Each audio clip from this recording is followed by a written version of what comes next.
don't, the thought of going, I know it's a few months away, yeah, but the thought of going back to bloody England is, I mean, every day you look at the stupidity going on in that country. I mean, people are just basically pissed off to the teeth, aren't they? I know I was. I just spent an extra 3 weeks because I had a couple of hospital appointments which I wanted to get early and I couldn't.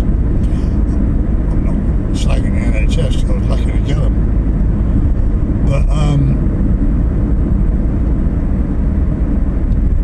I had to spend those extra 3 weeks. I was down for about 3.5 months, so it took me just over 4. And I hated every bloody minute of it. It's just the most vile place to live. Don't get me wrong, it's a beautiful country, but it's just full of shit. And it's run by a complete and utter, they call him a wanker. My God, I could think of much better names than that for that idiot. Well, all of them, the whole bloody tribe. I mean, God almighty. I bet you won't get one person admit they ever voted for that arsehole or Labour. And I'm sure, and if they, well, I don't know that. When you watch that bloody idiot conference the other day they had up, where was it? Where did they have that Labour conference? I can't remember. I mean, the amount of them in there cheering him on, oh God, I bet his head was so bloody big, I'm surprised it didn't burst. I can't even stand looking at the ugly bastard. No other word for him, he's just a complete dick. I wonder what his kids go through, because they must, no matter how high up the ladder you are, no matter how high class you are, you cannot avoid what's going on. I know the mainstream media don't put it out, but those kids must have mates who are on social media bloody 24/7 on YouTube and all that, watching what they're saying about their father. I dread to think what those kids are going through. I feel sorry for them, because it ain't their fault.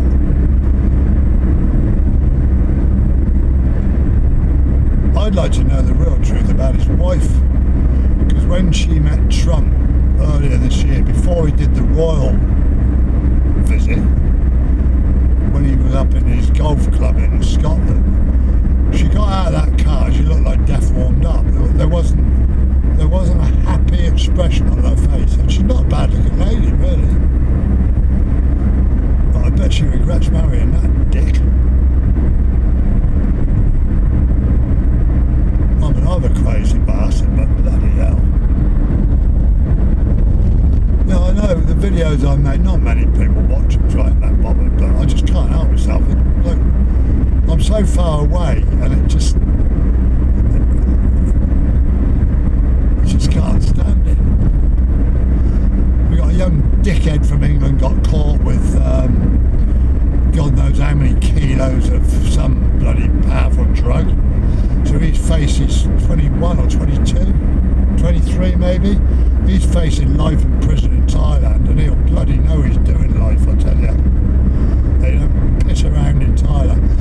Another story my brother sent me today from Spain, where 2 young British girls, sadly, it happened in Chiang Mai, and I've never ever heard of any other incident like it, where this bloody arsehole went past on a motorbike slowly, and just as he pulled up alongside them, they weren't paying attention, he grabbed one of their handbags.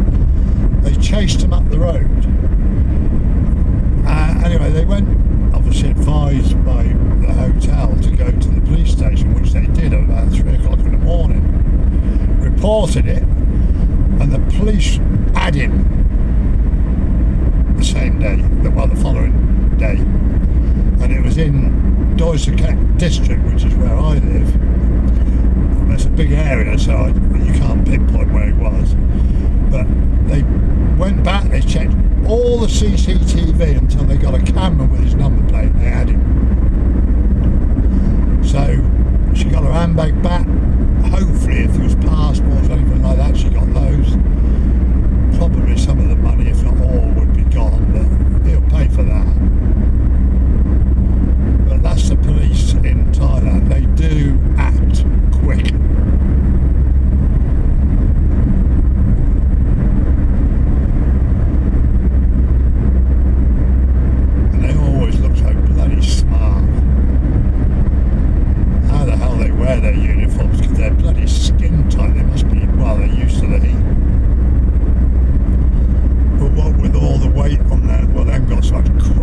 British cops have got. You watch them walking around, bloody hell, they're all overweight slobs anyway, and then they've got all that bloody crap tied around them, and they don't even know how to use it. They're thick.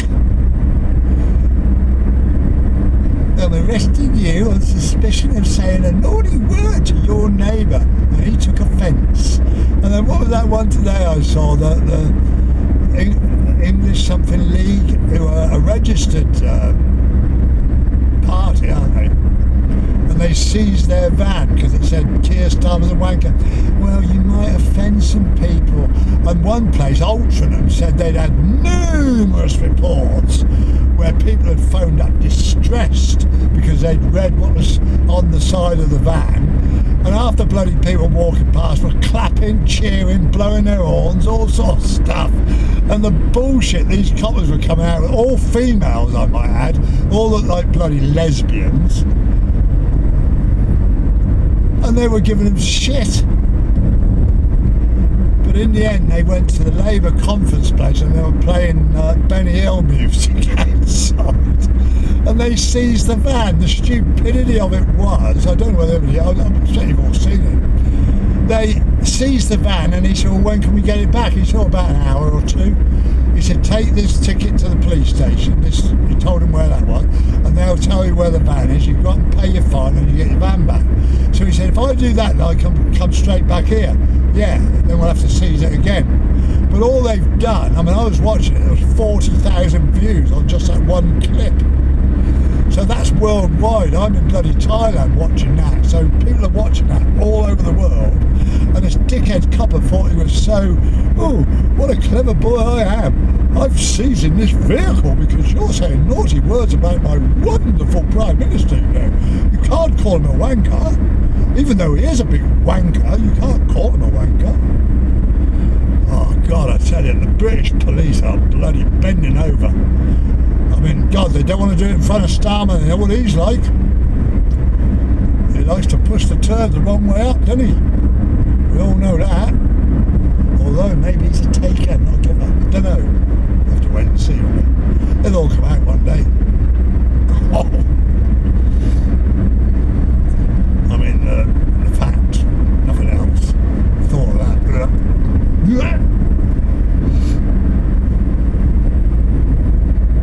What a pleasure, the beautiful road to drive along. No cones, no speed limits, no roadworks ahead, 50 mile an hour for the next fucking 285 miles. 3 lanes, 4 lanes down into 1, and then they expect everybody to keep moving. Look at it, it's just beautiful. It's like this during the day as well. The only time you see a cone here is they put a couple of cones when they're doing these verges. You'll see they've got a couple of cones, and just like that bloody BMW dickhead yesterday, if I hadn't let him in, he'd have gone crashing through those cones and probably killed half of the road workers. Because that's what BMW drivers are. I said it yesterday, I'll say it again. Tosspots. World over.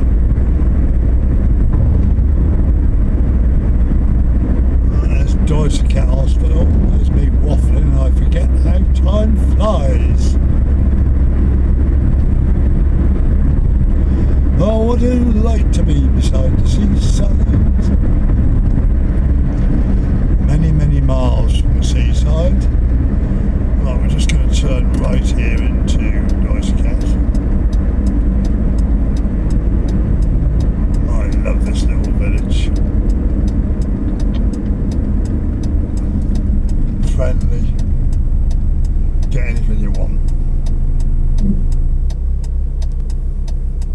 Stall it for a little bit.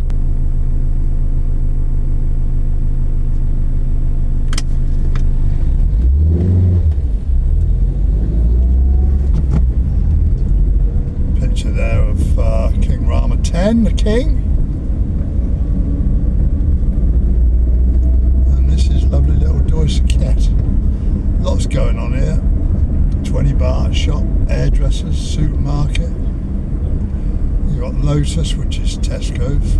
Well, it was. You've got Mini Big C, 7-Eleven, ever faithful 7-Eleven. A couple of others I can't remember or pronounce the names of. We've actually got a laundrette now. Been there a couple of years. Costs £1 for a wash and £1 for drying. Compare that to the UK. All these stores here, one saying selling soy milk. There's a 7-Eleven. There's the Lotus. It's my favourite little lady here. Just tucked in on the left there. Noodles. Go there regular. 50 baht, which is £1.50. Bloody gorgeous. Market in there, and if we go straight on, which we're not going to, we're up to the temple.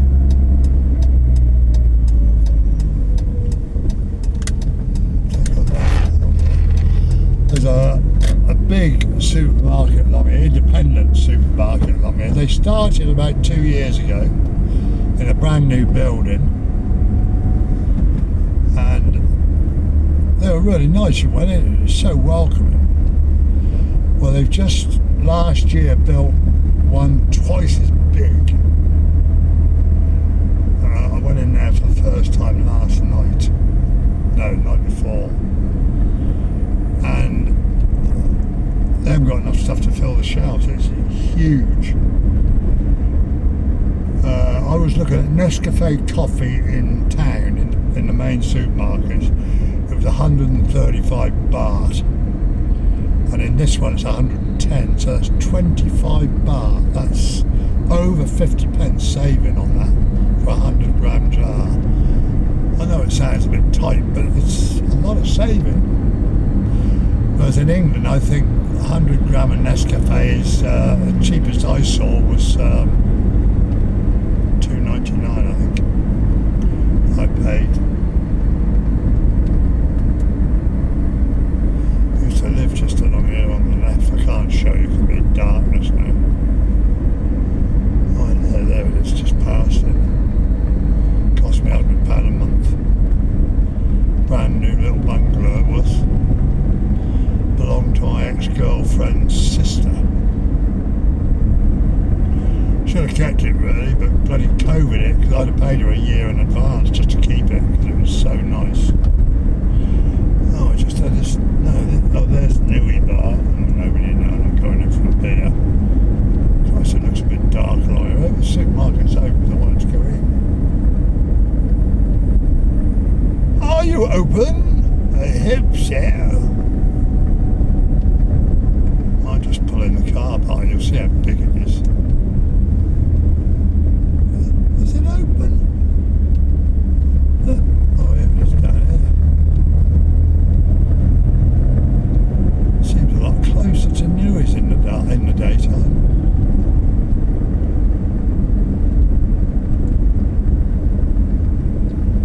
It's just an independent, but it's bloody massive. You'll see on the right now. You won't see how pull in. You'll see how big it is. It's bloody enormous. Look, absolutely enormous. They just haven't got enough stock to fill the shelves. It's bloody crazy. There's some good gear in there. I'm going in for a bottle of Ong Thong, which is Thai whiskey, only a small bottle. I like one occasionally.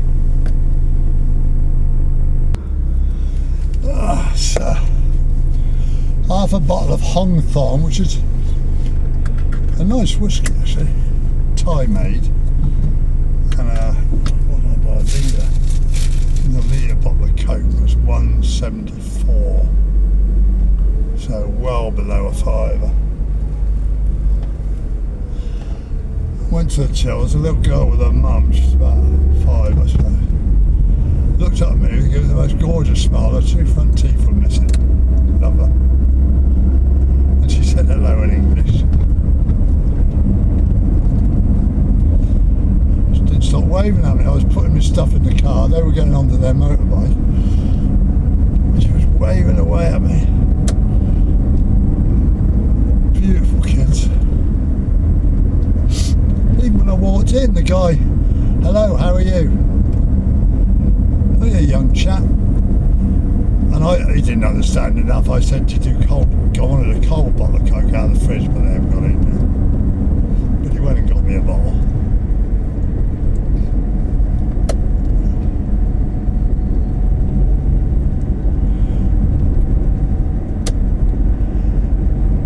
Thailand hospitality, brilliant. That bloody BBC documentary, what a load of bollocks that was. Lying bloody bastards.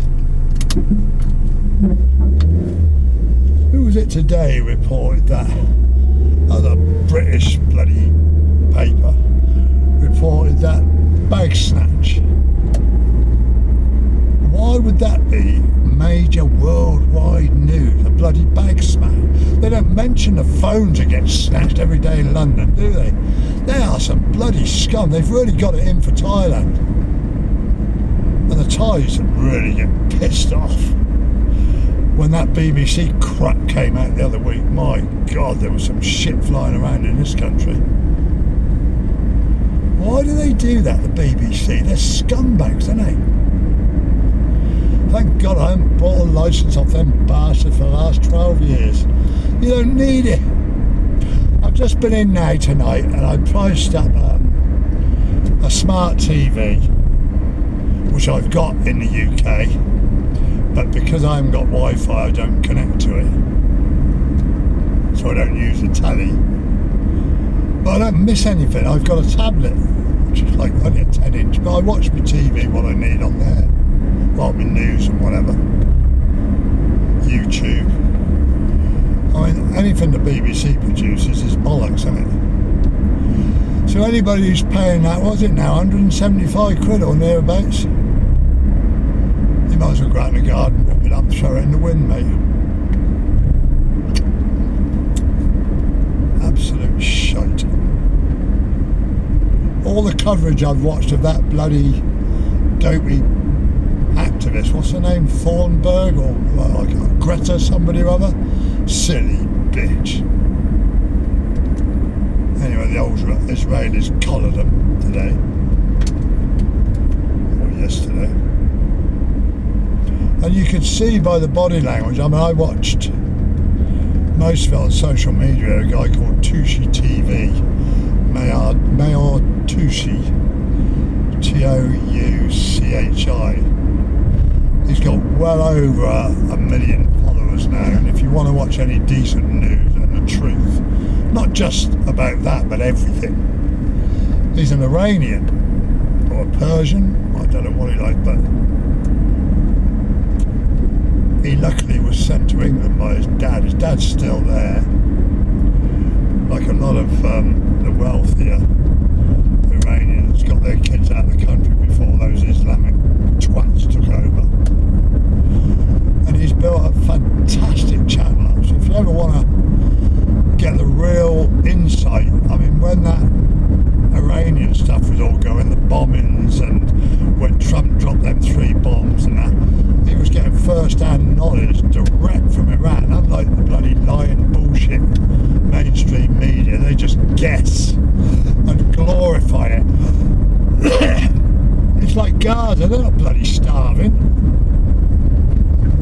Try watching his channel and see him leaving Gaza or moving from Gaza City down south. Eventually they're doing it now because the IDF are really slamming them. Doing an underweight person on there. I mean, most of the women I saw were bloody well overweight. So all this starvation crap is bullshit that you not believe. Mind you won't see this because you don't watch social media, so that's a fucking waste of time, isn't it? Anyway, I've had enough of me bullshit. I expect you have as well, so I'll turn this off.